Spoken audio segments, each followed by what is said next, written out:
Hello YouTube, Brian J here. Welcome to the BJC YouTube channel. As I'm making this video, POTUS and FLOTUS just began their quarantine at Walter Reed Hospital in Bethesda, Maryland, right outside DC. Or so they say. I think that we are on the verge of something very, very big about to happen. But before we get there, I thought it would be fun to take y'all into the past and look where we've been. And for me, where we've been pretty much starts and ends with a thread that I put out on Twitter way back on June 5th, 2020. It was at the time, it was right after George Floyd had just been killed, right at the beginning of all that. And I thought then, and I still think now, that I came up with a theory that holds up and has only gotten more and more, I've only become more and more confident of it as time has gone on, as we are now here in early October. And so I thought, what a good way for us to backtrack and to take a look at where we've been and kind of figure out all the craziness, than to just go through that thread. That thread is certainly how a lot of people found me on social media, and I'm quite proud of it. So please join me for a trip down memory lane and let's revisit my Plan to Save the World thread. But before we get there, let me briefly describe what my theory is so that you'll kind of know where we're coming from. I think that the Plan to Save the World, the 17 plan, whatever you want to call it, was actually a military operation first and foremost. I think 17 told us this in the first week or so of drops way back in late October and early November 2017. I think the NWO, the Illuminati, whatever you want to call them, were making their move this year in 2020.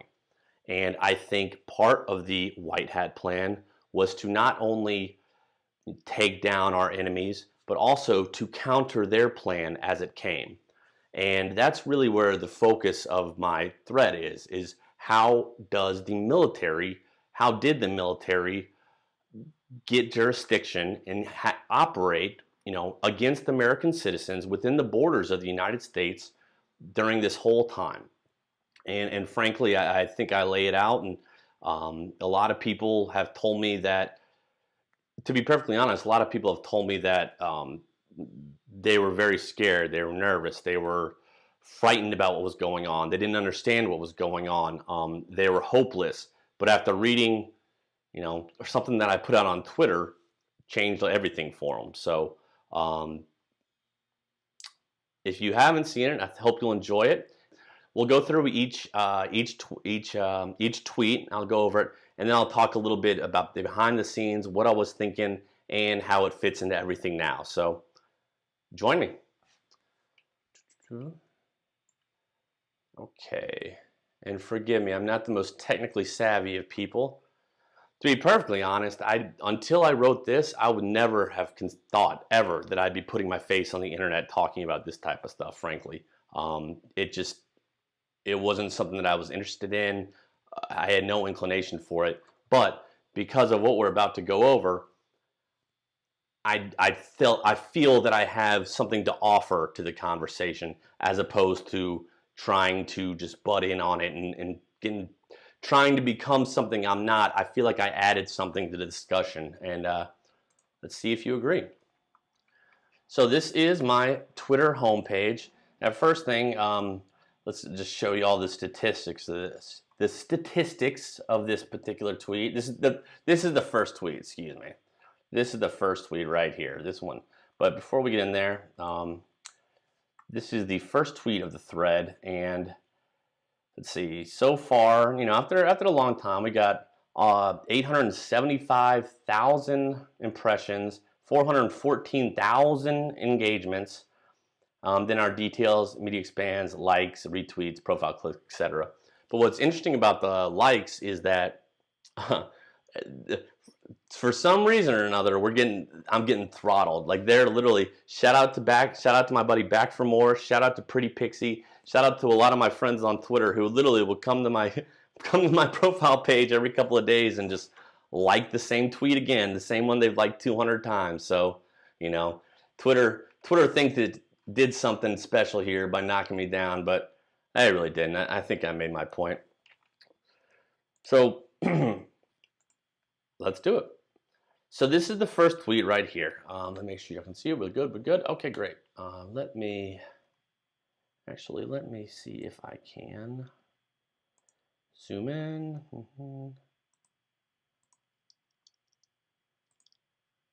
Oh, that works. That works. As we're over here. Oh, the Marines. Interesting. They play a role in what we'll have to say. But, oops, excuse me. Again, forgive me. I'm not one of the first times. Yeah, okay, cool.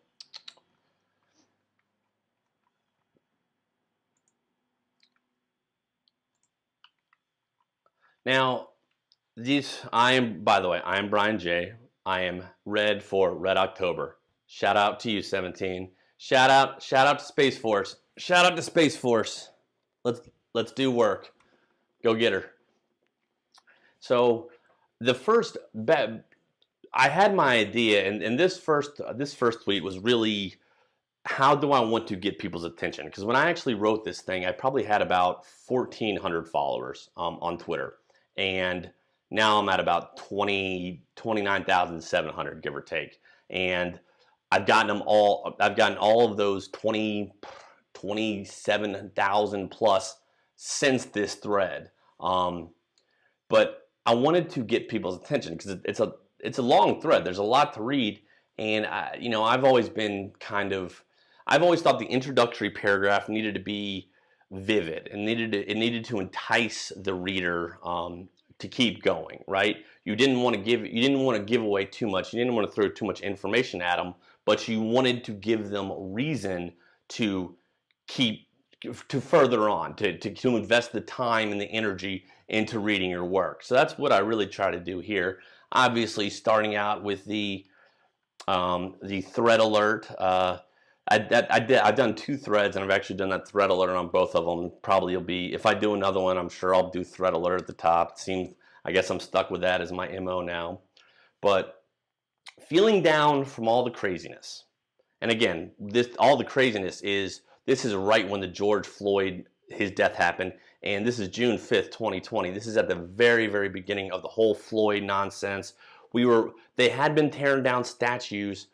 Now they were into burning down buildings because at this time, this is when the DC National. Well, I'll show it to you. But this is when there were supposed to be marches on DC. I think Chaz was still going on. That insane hippie commune, whatever that they had in Seattle. It was, the world all of a sudden flipped and went in crazy town, pretty much based off that George Floyd murder. Let's be frank, the murder. If it is what we saw, it was a murder.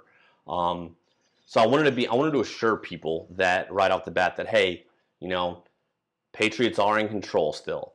Like I said, don't lose hope. Don't let the fake world that our enemies are creating, don't let it distract you. Don't let it keep you down. Don't let it demoralize you. Don't play into their game. And so that's really the message I try to convey here. So feeling down from all the craziness, I have good news. I think we're in the final stage of the plan. We win. That thing told us everything in the first few posts from October 28th to November 2nd, 2017. So think about that. Here we are now, as I'm recording this, October 3rd, 2020. I think we're at 4,400, 4,600. I'm not sure exactly, but my thesis, my theory revolves around the first 40 or 50 drops, all from the first week of the movement. I think that I demonstrate here they are the most significant. I think if you go back and read those particular drops, those weeks, those 40, 50, 60 posts, I think they are the most captivating still, and I think they provided, in my opinion, the most significant information. And we'll see if you agree. So Q told us everything in that time period. Please like and retweet to spread good cheer. And then I did 4 hashtags. Obviously, I'm not going to say them out loud for obvious reasons, but you know, I was clearly appealing to a particular audience here. And I found actually this picture. I want to briefly talk about this picture. I forget where it is. I think it's from. It might be from the. Well, maybe one of the RNCs, not the RNC, excuse me. Oh my gosh, forgive me. The conservative conference that takes place every year in like January or February, CPAC, I believe, but I could be wrong. It might be from a rally, but this one really stood out at me. For one thing, I think the president looks terrific here. He's happy. He's smiling. It's a beautiful picture. I love the tie. I love the suit. It's clean. But he's clapping, and he's clapping for America. And it look, that flag is gorgeous. It's huge. And remember, this is the same American flag that doesn't make an appearance on the Democrat stage during their debates or their conference. They have to begrudgingly put it out. And I thought that this particular image was, one, was an eye catcher. It was just a handsome picture. But two, it showed really what we are, which is through this guy, through 45. You know, he's leading the charge. He's applauding us on. He's applauding us Ananzar on. And I really do enjoy this picture a lot. I always have. You know, forgive me for not giving the photographer or whomever the proper due, but I just think that picture fits really well. Hopefully, no one want to say, because, hey man, the plan is here. We're winning.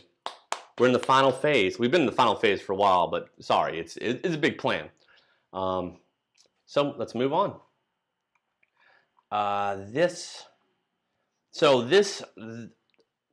what I'll do going forward is I'll go ahead and I'll just read it, and then I'll explain it and go into greater detail. But I'll read it to y'all and what I wanted, you know, from the images, what I wanted to get out of it, and then we'll break it down into more detail. So we'll just do that going forward. So the U.S. military is the only way to bring down the cabal, deep state, black hats. 45 has total control of it as commander-in-chief. Military intelligence, MI, is not subject to Congress approval or oversight, so no leaks. This operation, the plan to save the world, stayed secret from the 3-letter agencies, NSA, FBI, CIA, etc., etc. And I mean, look at the numbers of these, the drops. Now, I'm going to point out each one. Look at the numbers. We got 26, November 1st. Think about it logically. The only way is the military, fully controlled. Save and spread, and then we'll get to that 11.3. Biggest advanced drop on, and that's the website. This right here is the anonymous posting website where 17 originally posted. Because just briefly understand that 17 started as a response to just random post on that website. 17 didn't have its whole, not when it started. It just appeared out of nowhere and took the internet over. It really was a sensation. So, especially at this point. And the second thing is key military intelligence, and this is basically what I discussed. State secrets upheld under Supreme Court. Those three 3-letter agencies, military intelligence as opposed to them. And what conditions must be present itself, I'm not sure about that, but why is it so very important? Who surrounds POTUS? At this point, it was the Marines. Kelly was his chief of staff. I think Mattis at this point, who was a Marine, was still his Secretary of Defense. And then all along his cabinet, and Mike Pompeo is #1 graduate in his class from West Point. Even though he's not a Marine, he's still a military man. And Mike Pompeo was Trump's original CIA director. After the CIA had spied on him during the election, he appointed Pompeo, and then Pompeo became Secretary of State. So, in my opinion, I think Pompeo is one of the unsung heroes of this great op that we're living through. But they lost. Who surrounds POTUS? They lost this important power. Okay, So what this tweet, excuse me, what this tweet is, the second one, is we have been waiting for, oh, excuse me, and the second part of my theory is that once the military op finishes, that's when we're going to see action on the civilian side. That's when we're going to see Durham. That's when we're going to see Huber. That's when General Flynn will finally be exonerated. We'll probably see Julian Assange and him exposing justice for Panda Bear. We'll see, the CGI, the blank global initiative. We'll see Haiti. We'll see whatever we end up seeing. We'll see the FISA abuse. We'll see Lindsey Graham's Senate investigation. We'll see all of these things. Ruth Bader Ginsburg's death, civilian. These are all the normal civilian sides, things that I think we're actually going to see firsthand. We're going to see somebody go down for FISA abuse. Durham, we're going to see indictments come for Durham. But that can only happen once the military op is completed. Because again, and as I explain later, I think the main purpose of the military operation was, one, to stop the bad guys from what they were doing. Because again, 2020, I think they were making their move. You know how you ever heard of UN Agenda 21, Sustainable Development? They say that's there because it's supposed to be initiated in the 21st century. I don't think so. I think it's called UN Agenda 21 because 2020 was the year they make their move for one world government, which is what they want. That's their final goal. One world government. And in order to get it, you have to destroy the United States of America. So again, I think it's not just taking out the bad people, the black hats, and all the folks that we want to lock up, that we see all their crimes and are just, oh my God, how do they get away from it? Well, the military has to take out all the evil that they had planned for us, whether it's underground, whether it's in space. I don't know. We'll never know. That's probably remain classified. But at the end of this video, or towards the end, we'll talk about a lot of the stuff that's gone on since I wrote this thread, which really gives me, which really backs up my theory that stuff's been happening a lot, just craziness. We've had constant craziness since I wrote this dang thing. So I'll point out a couple of them and let you draw your own conclusions. But getting back to the point, the military is the only way. So the military has to take out the real bad stuff because, frankly, Durham has to be assisted by federal attorneys general.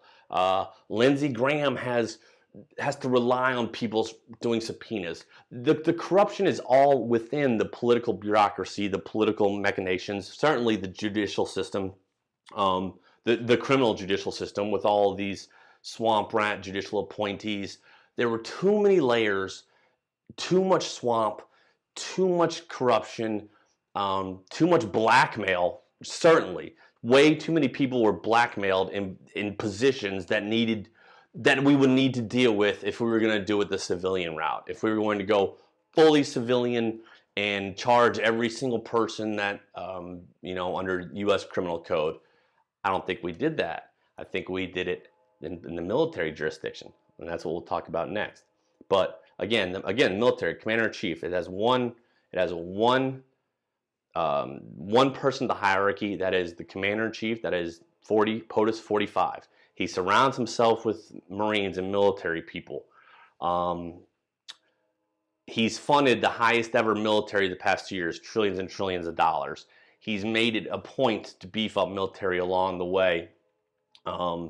So I think that is 40 chess. I think that's the art of war. I think 45 had the bad guys worrying about Durham and Huber and all this stuff over here. Meanwhile, the trump card, if you will, was the U.S. military, better outfitted, better equipped, and with a clear purpose and higher morale than it's been in generations. That's his trump card. And he stands alone at the head of it. There's no bureaucratic red tape. He's the commander-in-chief. It goes that way. It doesn't, and if he wants to replace a general, he replaces a general. He doesn't have to worry about tenure and all these people. He doesn't have to worry about the media, none of that. The military is his trump card. And it's I think that's how it played out. So moving on, the next one. And I'm not going to play this video because I don't, obviously I don't want to get hit with a copyright strike, frankly. But I can pretty much quote verbatim what they said. But let's read it first, because frankly, in my opinion, in Brian Jay's opinion, this is the most pivotal tweet of them all. This is the most important one, and we'll talk about why. But as vile as the cabal members are, they are still American citizens with rights protected by the U.S. Constitution. The U.S. military may not be used against them except in certain circumstances. Remember this exchange between Senator Lindsey Graham and my boy, Justice Brett Kavanaugh. And what this clip is from Kavanaugh's, from Kavanaugh's confirmation hearing, and not from that, that blasé Ford nonsense, not from that ridiculous circus that the evil Democrats turned it into. Sorry, YouTube, don't be evil, YouTube. Not that evil dog and pony show, but the actual where the senators asked legitimate questions. It was more about the law and the standard part before they turned it into a circus to destroy a good man. That's beside the point. So the exchange between Lindsey Graham and Kavanagh actually comes from the legitimate part of the confirmation. And Graham and if you watch the whole clip, Graham's going, and then when he starts this line of questioning, his demeanor changes. It's quite something. If y'all are interested and have the time, go back and watch it. Because Graham, I'm telling you, his vocal inflection changes. Kavanaugh's gets tenser. Because Kavanaugh's a smart guy, knows what's going on. And there's a change. There's something happens when they get to this. Frankly, in my opinion, because it's incredibly important. But what Graham says here is that he asked Justice Brett Kavanaugh, "Are you familiar with the Supreme Court case named Eisenstrater, which came out during World War II, that said American citizens," and this is important, American citizens that collaborated with the Nazis during World War II in an attempt to overthrow the U.S. government were tried by the military tribunals, military court, rule of armed combat, even because they're American citizens. And as most of y'all know, I'm sure, the Constitution forbids the U.S. military from being used against United States citizens. What is it? Pax? I forget the term, but I think there's like a Latin term. But it's enshrined in our constitutional jurisprudence. The army will fuck up any other foreigner and whatever, and they certainly, the deep state doesn't care about our rights. But the military cannot be used against American citizens except in a certain circumstance, as outlined by this Supreme Court case, Eisenstrater. And American citizens who collaborate, in that case, American citizens who collaborated with the Nazis during World War II were tried by military tribunals, were tried under the rule of armed conflict, as opposed to being tried under typical general criminal law, right? Because normally an American citizen has a right to due process. American citizen has rights to a jury by their peers. The military can't be used against them. Typically, you would have, even if they were in Australia, Japan, the moon, China, Nazi Germany, Soviet Russia, whatever, the Constitution still applies to American citizens against their own government. The United States government cannot do certain things against American citizens, no matter where they are in the world, by the fact that they're American citizens. Your due process rights, your constitutional rights follow you. But, and as they talk about in this conversation, when you collaborate with the enemy of the United States in an attempt to overthrow the government of the United States, to enact a coup against the government of the United States, then you are treated differently. You lose that constitutional right to due process, and you are subject, it's not automatic, but it's an either or, you are subject to military justice, military tribunals. And again, I strongly, obviously I'm going to link this this thread in the what do you call it, the comments or whatever's down below. Sorry, I'm new to YouTube. Whatever the thing right below you is, it'll be the first thing I link. If you haven't heard this conversation before, this exchange, please watch it because it really is something that's eye-opening. It's the rule of armed conflict versus basic criminal law. If you collaborate with the enemy of the United States in an attempt to overthrow the government of the United States, then the military has jurisdiction over you, even though you're an American citizen. This is the most, in my opinion, again, this is the most important tweet in my entire thread. And there's a lot of tweets in here. This is the most important one because this exchange beautifully, briefly, succinctly describes why it was legal, why the military being used against the cabal, against American citizens, as vile as they are, why it's legal. Because, frankly, in my opinion, it needed to be legal. 45, our side could not become dictators, could not destroy the Constitution in order to take out these bad guys. It was imperative that the rule of law, which is the foundation of our republic, our constitutional republic, the rule of law, it's bedrock. It's nothing like the United States has ever been attempted before. God bless it. Divine providence, in my opinion, guided us, and we could not destroy the Constitution, the rule of law, the rights of citizens, as horrible as they are, in an effort to take out this, in an effort to carry out this operation, to get rid of them. You can't, like our 45 says, the cure cannot be worse than the virus.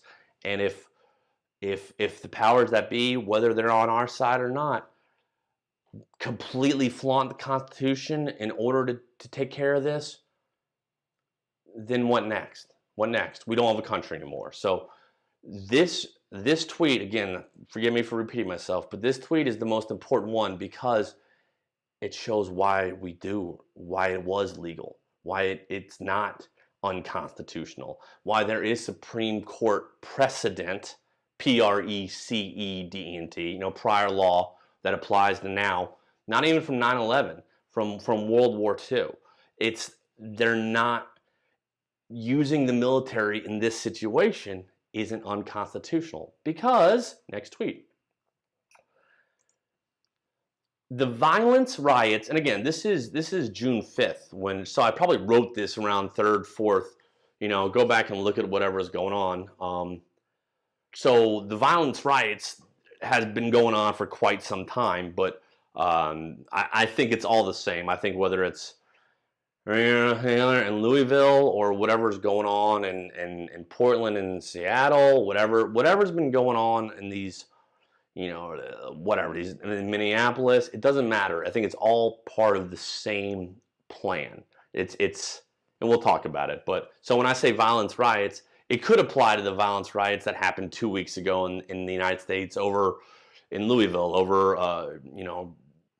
over that particular decision to not prosecute particular individuals in Louisville. Y'all know what I'm saying. Again, I got to be very careful here.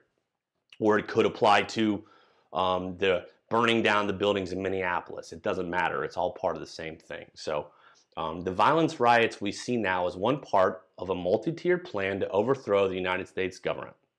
The plan is to destabilize the United States with a series of catastrophes and make us, citizens, so afraid that we willingly give up our rights and liberties in exchange for security. Call it a hunch. Now, that tweet right there is what I think that's what I think their plan was. That's what I think the NWO's, what their end goal in 2020, what they wanted to do. That it was to hit United States citizens and the rest of the world, but frankly, once America falls, no offense, once America falls, the rest of the world ain't a problem. America is, it's the shining light. If that light goes out, the world goes dark, frankly. And no disrespect to anybody there, but y'all know what I'm saying. So they take out America first, the world will follow. And that's how they plan on doing it, was to hit us over and over and over with a series of catastrophes. And these next couple of tweets are, I talk about what I think some of the catastrophes, it's a tough word to say, some of the catastrophes, what I think they were supposed to be. specifically, oops, that's not it. Hold on now. No.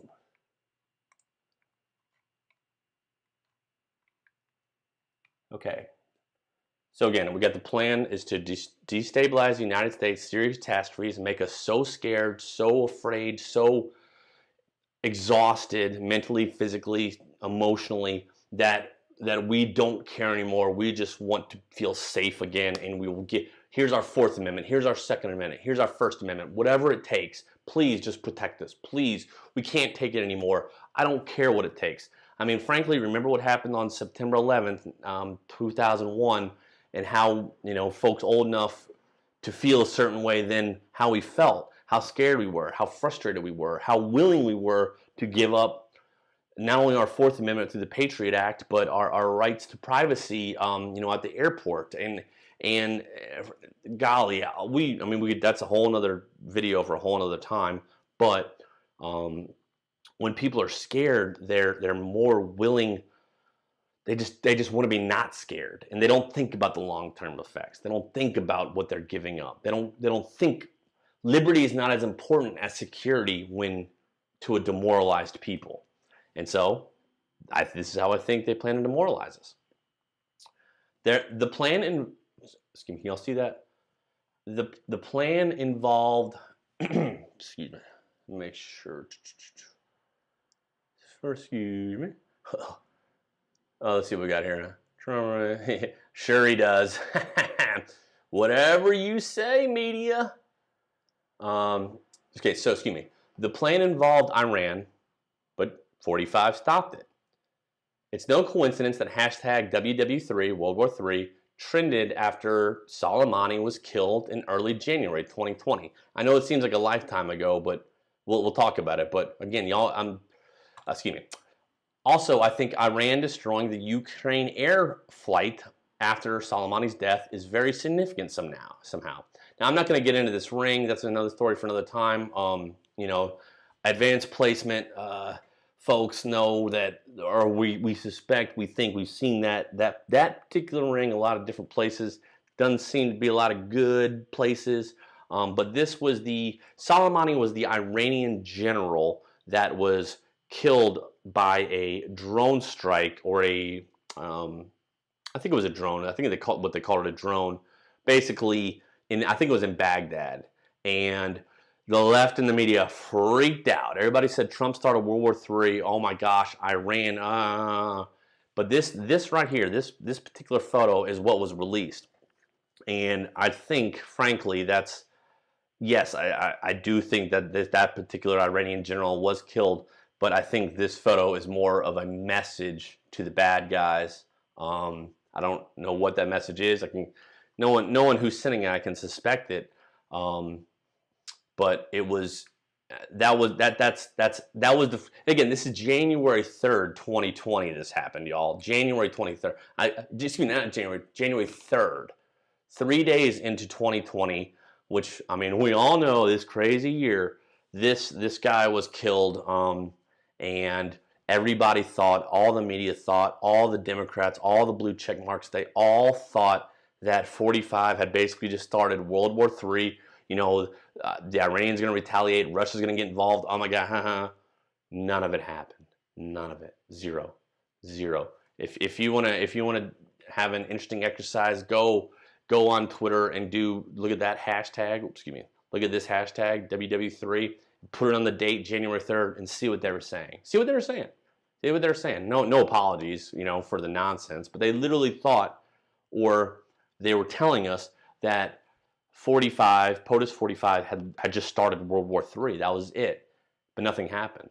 In fact, what happened was the day after, excuse me, I want to make sure I got the dates right, the timing.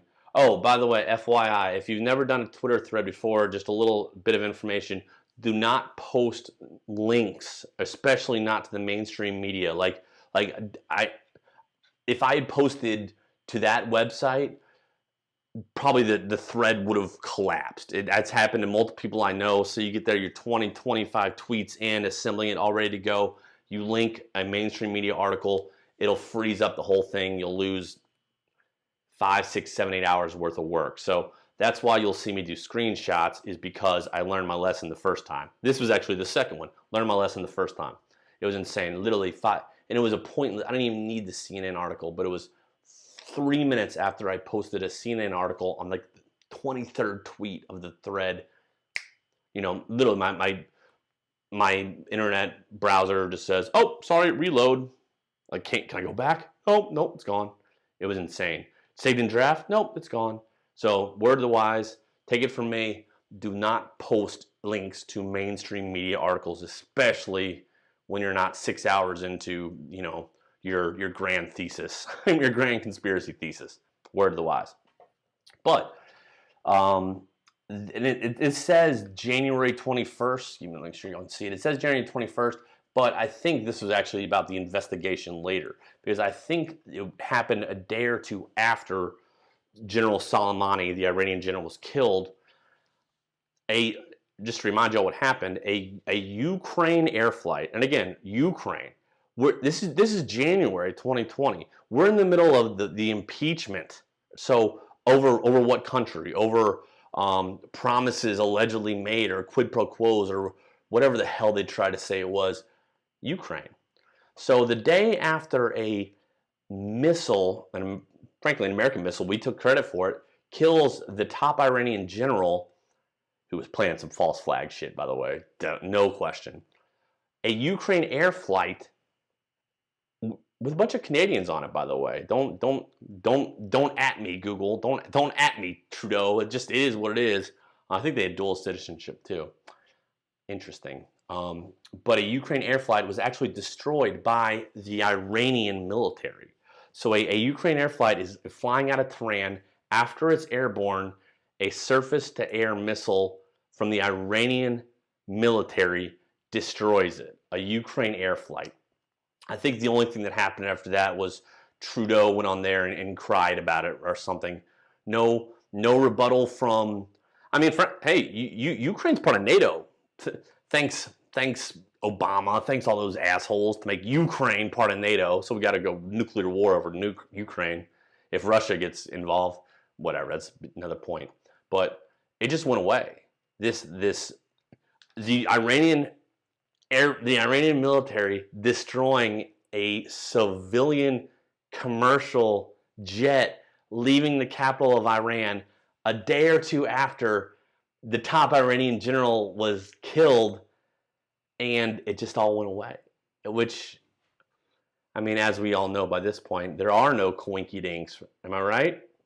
Certainly not in October 2020, but just it's remarkable the amount of things that seemed extremely important, that are extremely important, that should be huge issues, that just went away. That hashtag World War III, blue check marks, liberals freaking out, just went away. And so that's one of the phases. Excuse me. And again, what am I doing here? We're good. Okay, that's one of the phases. And frankly, I don't know. I don't have any proof. I don't have any sauce. But I think the whole hullabaloo about the Kurds and about northern Syria, I think that involved this country. Okay, that was whatever it was going to be. Was going to be this. Was going to be this phase. So phase one of the, in my opinion, the NWO's plan to destroy the world involved probably some sort of FF attacks from that particular country. I don't know what they were going to do, but the northern Syria is funky. The Muslim Brotherhood, or y'all know what I'm saying. The MB is frankly, especially with its ties to Wiener's wife, or ex-wife, or current wife, who is also an assistant to somebody that we all know very well. Where's she been, by the way, old Mrs. Wiener? 17 asked that a long time ago. But I think that was the first prong. Iran. Whatever the hell they were going to do out of Iran, they were going to do something evil. That was part of it. I think Trump stopped it. Then the next phase and the bad guys' plan to destroy the world? Personal favorite of mine, North Korea. The plan involved North Korea, but Trump stopped it.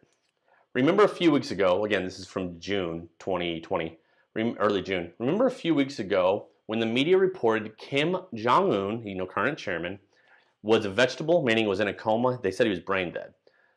Remember how the media gushed, and they gushed, over his sister and potential new Democratic People's Republic of Korea leader Kim Yo-jong, his sister. So what I'm implying there is that North Korea was supposed to be something real bad. North Korea under Chairman Kim's grandfather, Kim Il-sung, I think it was a deep state playground, frankly. And especially under his father, Kim Il-jung, I think it was a deep state playground. Who knows whether they're making drugs there, whether they're counterfeiting things, who knows whether they have black sites, I don't know. But I do know that President Trump really reached out and went out of his way to reach out to Kim, because I think President Trump knows people, and POTUS 45 knows that Chairman Kim isn't his father. He's not his grandfather. And he sought out to build a relationship with him. And I think instead of just hitting him with a drone strike like we did Soleimani, Trump went the diplomatic route. And look where we were. Back during, the great peacemaker Barack Hussein Obama's presidency, North Korea was shooting missiles over Japan. Oh, think about that. From North Korea over the Sea of Japan, over Japan into the Pacific Ocean, and Japan's pretty much our #1 ally. If Japan gets attacked, we got to fight. And if that's nuclear war, that's that. Japan is the one, really. I love the Japanese. But North Korea was shooting missiles over. And it was all Kim Jong-un. He's terrible. Kim Jong-un, when his father died, he fed his uncles and he fed his brothers and people to the dogs, and he's just this horrible leader.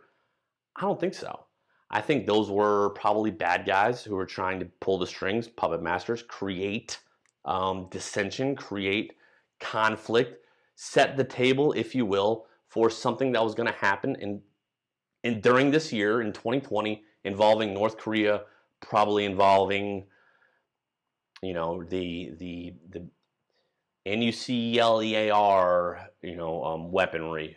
Probably that's all we've heard about. But President Trump, in my opinion, stopped it. I mean, look at this. Look where we were. Obama wouldn't meet with him. Bush wouldn't meet with him. Nobody would meet with North Korea. Oh, see, except for Clinton. Clinton actually went over there in that horrible photo of him and his old email, old WikiLeaks, old phishing, old Johnny Podesta. Oh Johnny. That guy fucked up, by the way. How is he still alive? Continuing on. I wish him the best. But look at this picture right here. President Trump visited the DPRK. They have a relationship. But here we go. Good old Katie Turn. If you remember who she is, she's the NBC reporter who, way back in 2015 at Trump Tower, President Trump, she was the one who said, I forget the exact wording, but President Trump, it was something about immigration. And Trump was like, what are you talking about? You have no idea what you're saying. You're not going to put this on television, are you? And that was very early into his campaign. And of course, all the media's like, oh, how dare this bore, Donald Trump, this horrible man, how dare he talk to this poor, frail, she's a little tiny, Katie Tur. Anyway, Tur followed Trump around during his campaign, ended up getting a daytime TV show on MSNBC after that. I think her father's also some transgender activist. I don't know. I don't need to know. All I know is that she got this real damn wrong. And this is a tweet from, oh shoot, when's it from? Did I not put it on there? My bad, y'all. I should have put it on there. You can certainly Google it. It's around this, whenever this time.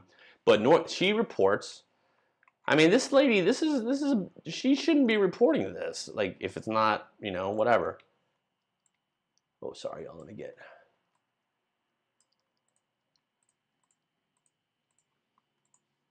No, oops. Okay, whatever. North Korean leader Kim Jong-un is brain dead, according listen to this. Listen to what she says here. All wrong, by the way.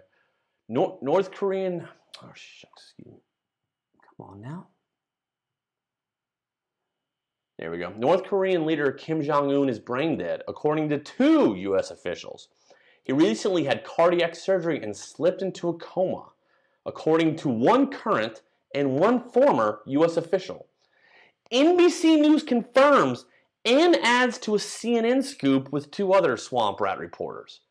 So this tweet that this blue check mark, this supposedly, trust the media lady tweets out, we have 2 U.S. officials confirming it, one current, one former, and NBC News is adding on to another scoop confirmed by CNN. All of it wrong. All of it wrong. He wasn't in a coma at all. At the time, I think this is like maybe April or so, April of 2020. All this stuff happened in 2020, by the way. April, maybe March or April, right around early, what do you want to call it? Early China virus days, I guess. He supposedly went to China, or Chinese doctors came and gave him cardiac surgery, and he went into cardiac arrest and became into a vegetative state. And the media rushed out with this, telling us that he was done, and it was all a lie. It wasn't true. It wasn't true. So why? Why would they push that? Why would they haven't been right about North Korea about anything? Well, maybe, probably, frankly, because the deep state-run North Korea wanted him gone. Not the good guys, not the alliance, not the white hats who are doing work in North Korea. The bad guys who want North Korea to go back to being their puppet state. They wanted Kim Jong-un to be gone, to be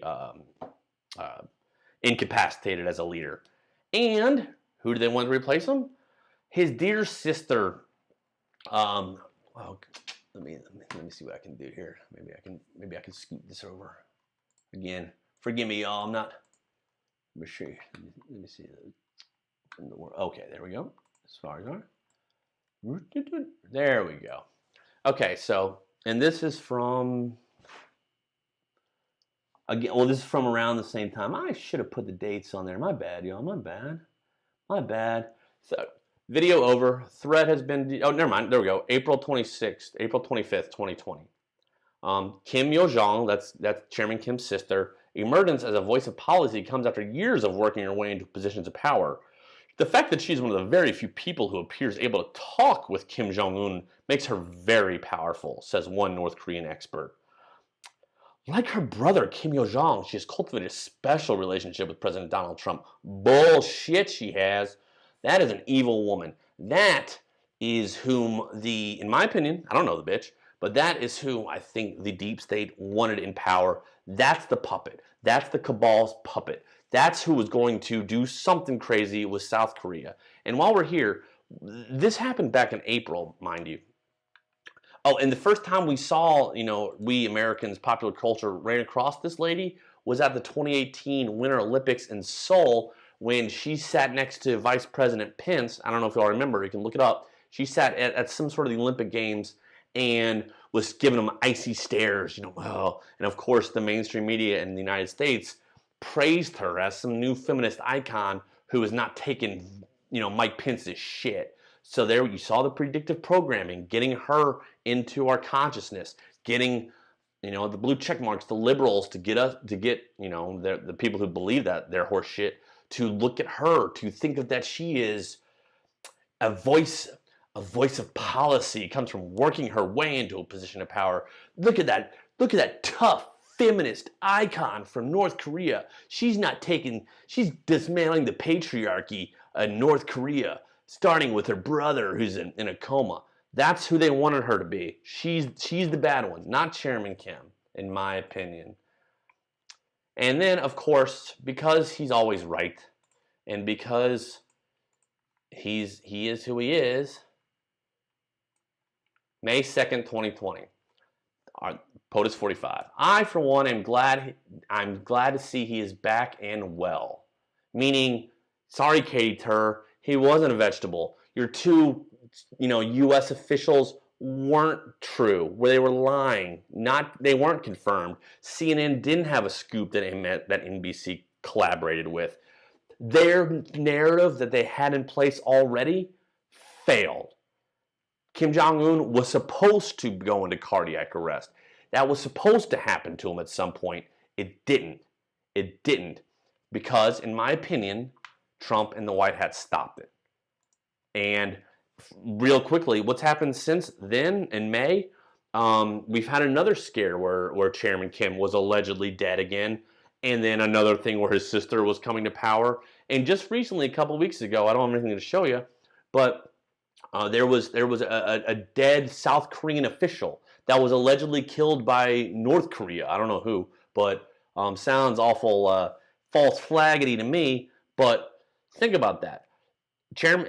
A dead South Korean who's murdered or who something happened, something bad that was supposed to, in the deep state's world, escalate into conflict between North Korea and South Korea.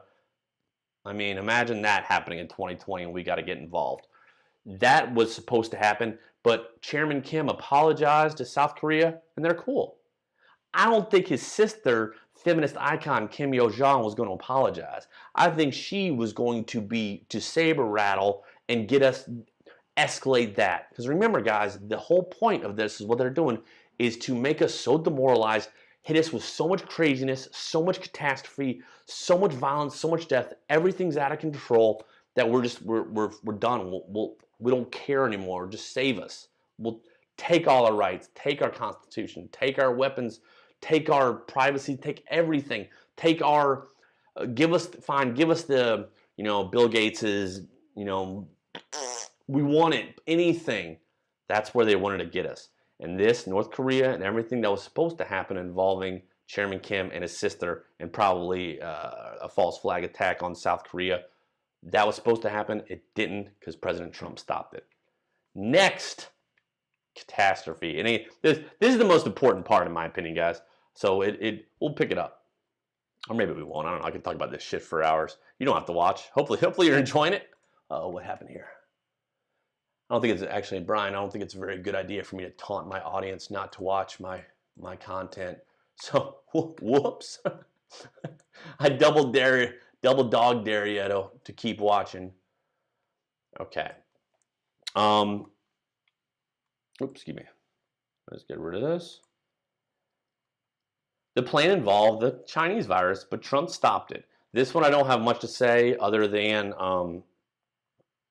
this tweet really stood out to me personally. June 24th, 2020. This was right after President Xi in China did the quarantine of Wuhan on January 23rd, 2020, right? So the city of Wuhan is about as big as New York. It's about 12 million people. And so think of what it takes to a communist quarantine of 12 million people. Think that movie Outbreak. Think that movie Children of Men. Think any post-apocalyptic dystopian movie where you have guys in, army guys in full-on hazmat suits with machine guns saying, you cross this line right here, we're going to kill you. That happened for 12 million people on January 23rd. The quarantine expanded, I think, to 30 or 40 million and ended up being about 120 million quarantine overall.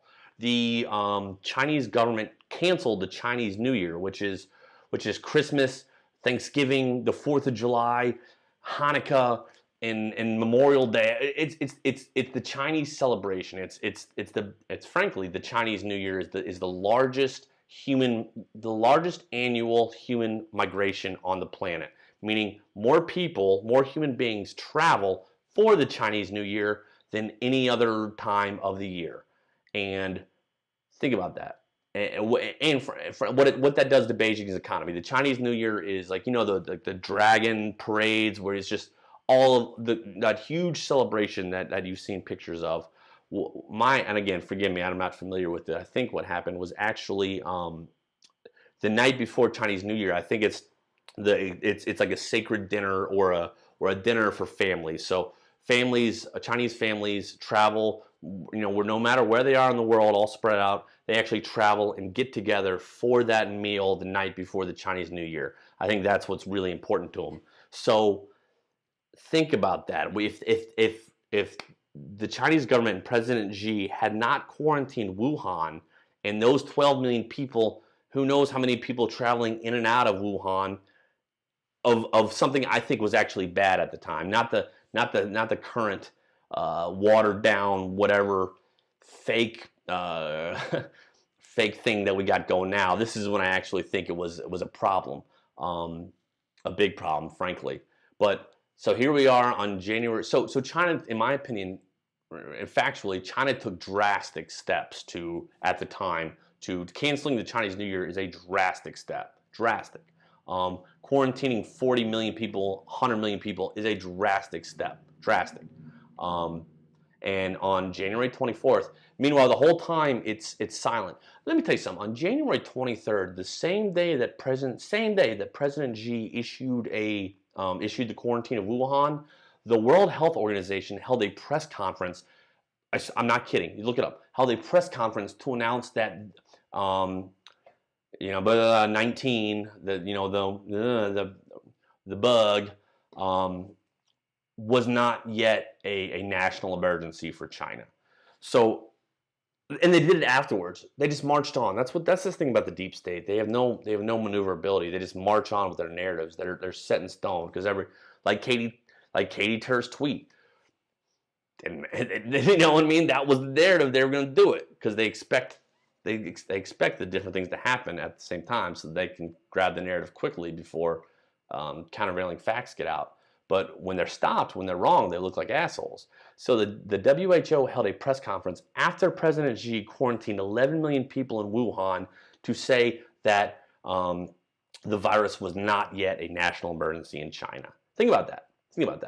No, and we're supposed to trust these guys, and liberals want to listen to these guys? Like, this is, thank God. Thank you, POTUS 45, for getting the WHO the hell out of our lives, because that is a corrupt organization to the end. But now let's get back to this tweet. China has been working very hard. This is the first thing the president ever said about the virus. The first thing he ever said, in my understanding. I think at the time I went back and I wanted to find it, and I think this is the first time he ever even mentioned it. China has been working very hard to contain the coronavirus. God, don't you remember when it was called the coronavirus? The United States greatly appreciates their efforts in transparency. It will all work out well. In particular, on behalf of the American people, I want to thank President Xi. And interestingly enough, the very next tweet the president sent after this one was the tweet announcing the new Space Force logo. So, and that kind of, and frankly, I think how I've talked about the military op going on, I think Space Force is actually the guys doing it. Sorry, it is what it is. They were created for this, or for the plan, for the op. But and it's interesting, after you see Space Force symbology pop up. Like Space Force unveiled the flag after the USS Mercy and Comfort were safely anchors up and were away from LA and New York back in whenever it was over the summer. Once that happened, like the very next day or that afternoon, Space Force presented its flag to the president. So interestingly enough, and I can't show you that, but take a look at that. Space Force kind of becoming a topic on people's tongues right around that time things are going on. So I just think that of all that we know about the China virus, so President Trump calls it the China virus. It's oh my God, it's whatever. The United States greatly appreciates their efforts and transparency. When the hell has China ever been transparent about anything? Never.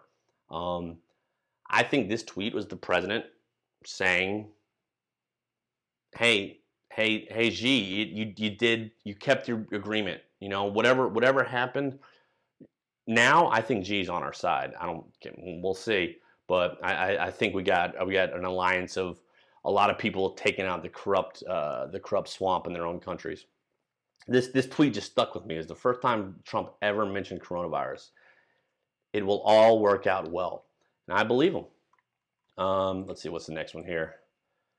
I don't think the next tweet. Oh, excuse me. The next tweet is actually, oh yeah, okay, this is just kind of a throwaway one.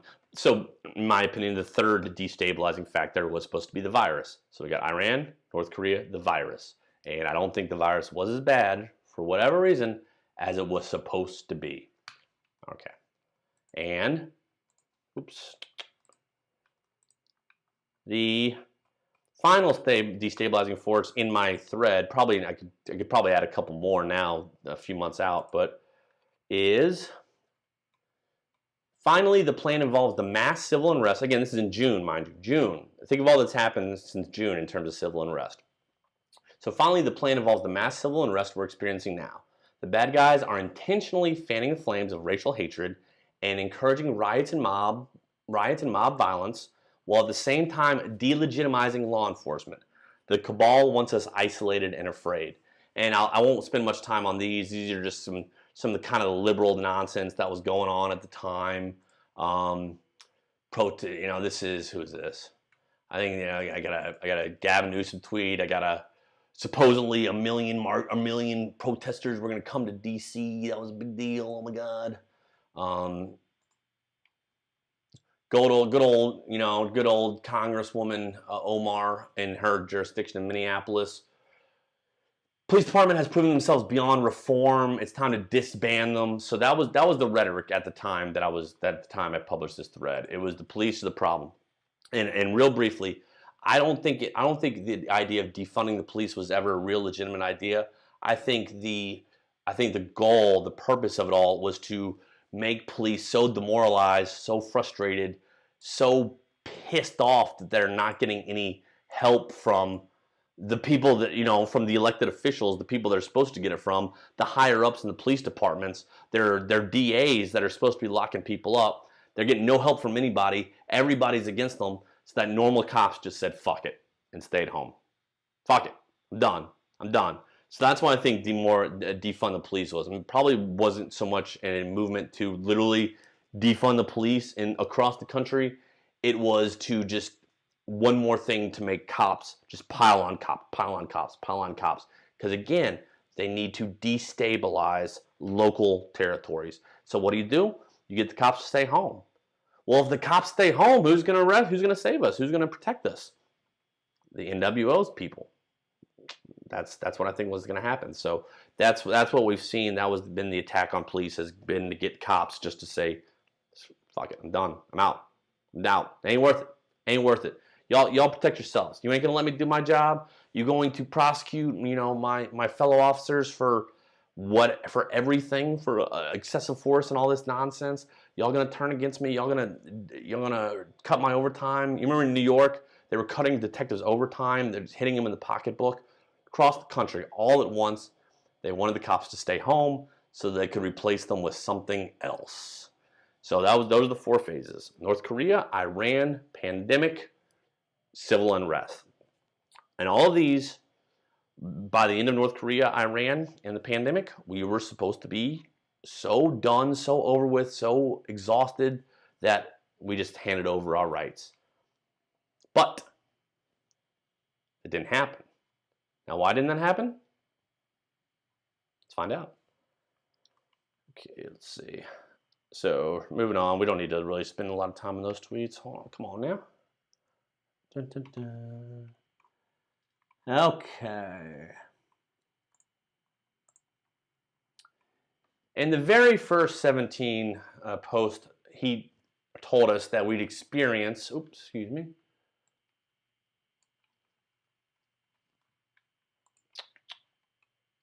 the very first post, 17 told us we'd experience mass riots and chaos. 17 knew this was part of the cabal's plan. Remember, POTUS has everything. So now we've shifted away in my thread, from what the cabal is doing, what the black hats are doing. Now we're getting into our guys. Now we're getting into the 17 plan, the plan to save the world plan, the Great Awakening plan. And let's talk about it. So remember, POTUS has everything. And again, everybody wants to talk about this first. And let me just point out, this first post, this isn't 17 right here, okay? This part right here is not 17. That was a random it was a random 4chan post on poll that 17's very first drop was a response to. So next time your normie liberal buddy tries to tell you that that this was supposed to happen and didn't, this was never 17 saying it. This is 17 responding to it. Just wanted to point that out. This has nothing to do with 17. The very first 17 post was a response to this random post. We don't know who the hell this guy was, doesn't matter. So anyway, back to my point. Expect massive riots organized in defiance and others fleeing the U.S. to occur. United States Marines will conduct the operation while National Guard operated. What have we heard a lot of lately? The National Guard, right? Trump saying, hey, we'll send in the National Guard. Hey, Washington. Hey, Seattle, we'll send in the National Guard. New York City, we send in the National Guard to Kenosha. No problem. No problem. POTUS says we could take care of Seattle in 45 minutes. I think he's saying that literally because the Marines and whatever Space Force troops they got literally could take out the leadership, take out the structure in 45 minutes. It wouldn't be that long at all. But POTUS smartly is not. He gave the National Guard, basically gave it up to the states. He didn't totally usurp control. It was actually smart by it to not. Frankly, that's the way it works. But we'll get to the National Guard here in a second. But the U.S. Marines, who POTUS surround himself by, will conduct the operation while the National Guard is activated. And we know the National Guard's activated. All right, now what's the next one? POTUS knows everything. Now this is post 34. I don't know, can y'all see that? 34, November 1st, 2017.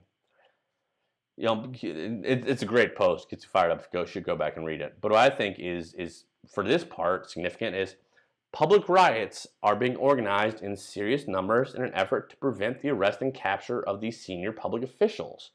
On POTUS's order, a state of temporary military control will be actioned and special ops carried out. Honestly, I think that's what's going on right now. That particular part, the special ops. But so the public riots are being organized, and again, I think it maybe not so much an effort to, to prevent the arrest and capture. Maybe we'd still see that. I think the public riots are being organized to, like I said, do part of the destabilization process. But the public riots were still being organized. And again, POTUS says everything. So, however, the atmosphere within the country will unfortunately be divided as so many have fallen for the corrupt and evil narrative that has long been broadcasted. Clearly, that's true. Clearly, that's true. And this is interesting. We've all been waiting for a particular tweet, my fellow Americans. The storm is upon us, but they've got the EMS message where they can beam out an emergency message to everybody's cell phone. So I think that might play a role in here somewhere, but I don't know. Who knows what the hell's going on? I figured out the past. Y'all can tell me about the future. So that's so POTUS says everything. He knows about it. Moving on. Oh, come on now. How do I?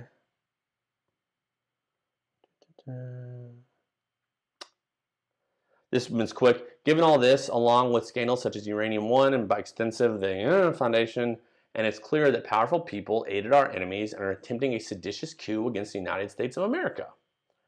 That's the U1 thing. I think that's going to pop up eventually. That might actually have been how Iran and North Korea might have gotten some, I don't know, but that whole thing, if the coup, if the attempt to aid, because remember, in order to get the military to have jurisdiction over American citizens, those citizens had to have aided the enemies of the United States in an attempt to overthrow the United States government. If people from within are giving that to our enemies so that they can use it against us later, that would certainly foot the bill. And that was post number 3, post number 46. And what was this one? Oh, and this was the CFI. These things aren't going away. This is post number 10. So, all right, we can move on though. Now we've established the U.S. military can lawfully intervene and make arrests. Hold on, is that it? Oh, okay. Excuse me, I forgot this last part. Given all this, along with scandals, blah, blah, blah, it's clear that powerful people aid our enemies and are attempting a seditious coup against the United States of America. The U.S. military has jurisdiction over their prosecution. Their powerful people tried this year to overthrow the government in the United States. That's why the military can be used against them. For that little small exception that they walked right into. Now, next tweet is, we've established that the U.S. military can lawfully intervene and make arrests. Now let's shift our attention to what I think is the real genius of the plan. Frankly, I don't necessarily think that anymore. I think the real genius was the Lindsey Graham stuff. But got to keep people interested, right? But I think it's pretty spectacular. But so how could 45 deploy the United States military en masse on American soil when the Dems and the media are so against them? Enter Antifa. Heard a lot about them.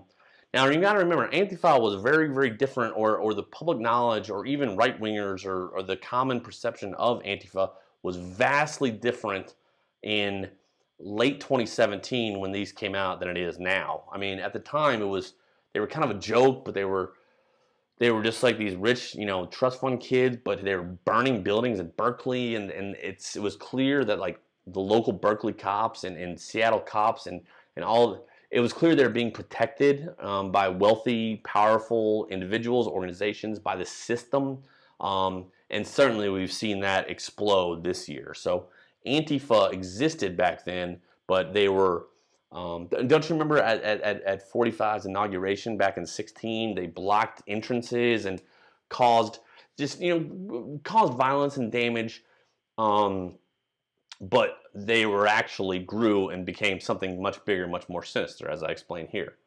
Antifa isn't merely trust fund kids LARPing as commie revolutionaries. LARPing means live action role play. It's when basically you play a character online or whatever. You try to project something you're not. That's a LARP. They're meaning the commie revolutionaries. They're just the useful idiots on the ground. Antifa is actually comprised of many prominent people and is very well funded by George Soros. Probably shouldn't have said his name, but oh well. A wonderful guy. By him, among others. And then, actually, never mind, I forgot this little funny line. Yes, I said Soros, piss off shills and AI bots. Don't at me. And this, like I said, so now that we have jurisdiction, the United States military can be used against the cabal, American citizens against the cabal. How the hell was POTUS and the military, how are they going to be deployed? We can't just have tanks rolling down Bourbon Street or our Broadway in Manhattan, Rodeo Drive in Beverly Hills, Lakeshore Drive in Chicago. They needed to disguise it. We needed to have a legitimate reason to have this, frankly, military hardware through the National Guard and the Marines active in America. Enter Antifa. And Antifa isn't just trust fund kids from Berkeley or whatever. It was actually much more. And this particular, I forget which one this is from. It's from a very early post. I forgot to cut it off, but why did that gentleman donate all of his money recently? Why would he place all of his funds in an RC? And I think that is I think what he did, I'm not 100% sure, but I think what he did was that guy transferred $8 or $9 billion into a trust that was, I think he gave it to the what is his organization? Open Society or something along those regards, right? He gave his fortune into a charitable trust or whatever, frankly, for a lot of different phases. So these posts are explaining how Antifa was being funded and used, and how the bad guys actually had their fingers in all of this chaos that was planned in 2020. Follow the money. It's the key, obviously. Now this is one I think is extremely, this is incredible. So way back on October 29th, 2017, October 29th, 2017, listen to what was said. Why did that guy transfer his bulk public funds to a nonprofit? Note, this doesn't include the massive slush funds that are pulled by several higher-ups. Climate change. Why did his son have several meetings with your boy, Canadian PM, and how is that related to them? I don't know. I'm not sure about that. Maybe uranium one? Not sure. Oh, never mind. Just speculation. Can you rely on being able to board a plane and fly away? Can you rely on being able to board a plane and fly away? Yeah, so that's what they're planning on doing. But this was actually the one I thought was oh, where'd it go? Okay, it's coming. This is a speech from again, I'm not going to play it just because I don't want to copyright stuff. But this is a short little speech that happened maybe like June 2nd, June 3rd, June 4th, right when the Antifa violence, right when it first popped off.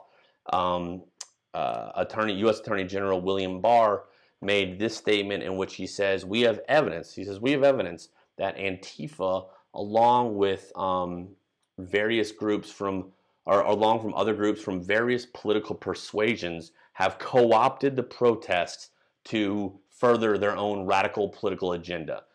So he says, we have evidence that Antifa, among with other groups, so basically of a variety of political persuasions. So he was telling us way back in early June, late May, early June, that they had evidence that Antifa was a part of a bigger structure, that there were people outside of these college kids or these kindergarten teachers running around. It was actually a well-funded organization, and certainly we've seen that play out since then. We've seen the y'all remember the Louisville, the U-Haul showing up with Louisville, all of the stuff, the Kenosha, all just popping there, and all the buses going towards there. And I think I'll talk about this later, but a big one, as Newt Gingrich talked about on Fox News before he got cut off, was that particular guy funding DAs and city council members and police commissioners, people, and them letting criminals back out on the street, them not prosecuting. Basically, that guy and his money in a nonprofit funded the campaigns of a lot of smaller in big cities and big jurisdictions, but they got on the local level, the city council level, the sheriff level, the district attorney level, and got everybody right here to help the criminals cause more havoc and chaos. And God, I didn't include this in the thread, but I wish I had.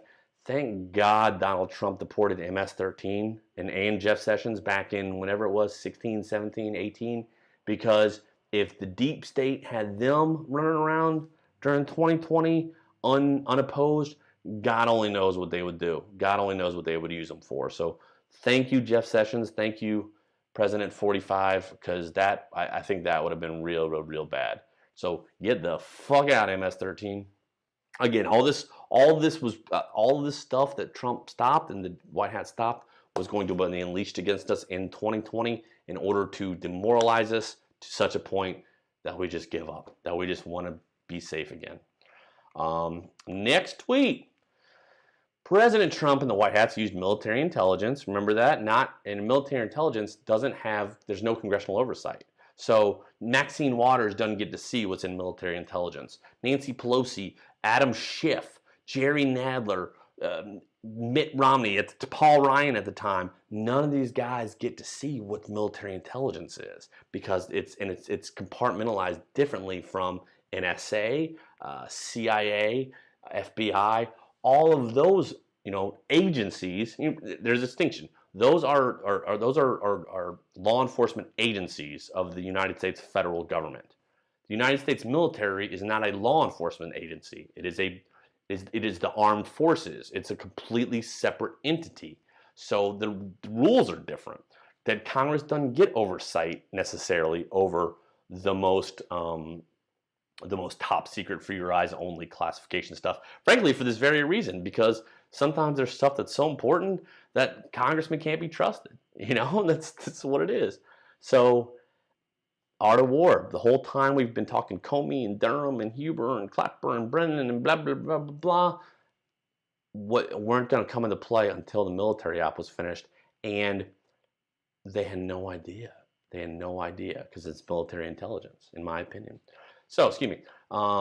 So, used military intelligence to infiltrate Antifa long ago. They mapped its organizational structure and collected evidence about the money trail. The good guys knew Antifa would be used to create chaos and that Democrat leaders would let it happen. And this is what's remarkable because we've seen it. Like I said, Newcomers just talked about it recently. Post number 12, military intelligence, October 29th, 2017.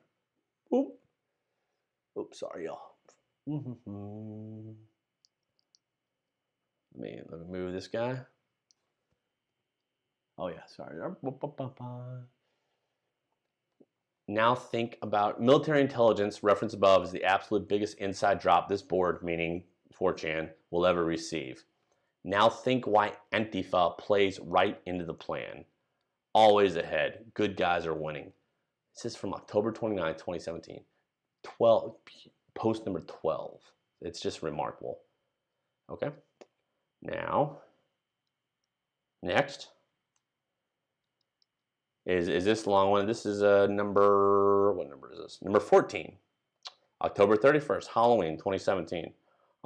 Very interesting stuff. We can go on and read it, but this is what I think is just stands out. It just struck me like a. I actually remember this part. This I will talk about it later, but this is actually I remember this particular post. It drew me into looking back at the first week or two's worth of posts. Once kind of my idea was percolating, this particular line, it drew me back there and then made me reread them. And then I was just like, holy shit, everything fits and all fell into place. But so why is Antifa allowed to operate? Well, they're allowed to operate because they're infiltrated, because we've got their systems mapped out, because they're leading us right to the bad guys. We're monitoring everything. We're watching everything. We got them basically, but they still had to, and I think I talk about this later, we couldn't have stopped them during the planning phase.